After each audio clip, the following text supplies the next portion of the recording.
Почна постапката за избор на нов директор на Академијата за суди и јавни обвинители, откако пред една недела Наташа Габер-Дамјановска си поднесе оставка. Членовите на управниот одбор одлучија да ја распишат оглас. Во оставката на 5 страници Габер-Дамјановска, меѓу другото, како нестручна и манлива ја посочува токму одлуката на антикорупцијска, потврдена од вишите судови, според која незаконски во предизборија Академијата продолжила да го спроведува приемниот испит.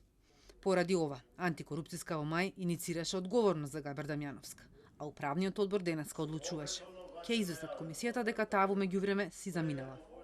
Имаме законски рок кај што треба да пристапиме и да постапиме по таа работа.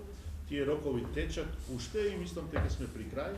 Мислам дека правно се разбира, значи управниот одбор да донесе заклучок, да се извести ДКСК за настанатата состојба, односно дека директорката, а не дека директорката има поднесено неотпобитлива оставка. Да. И дека управниот одбор тоа веќе го има констатирано.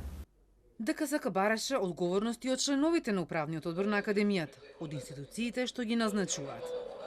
Судскиот совет, Советот на јавни обвинители и Сдруженијето на судии одлучија дека иницијативата на антикорупцијска е ненавремена, затоа што бил пробиен рокот.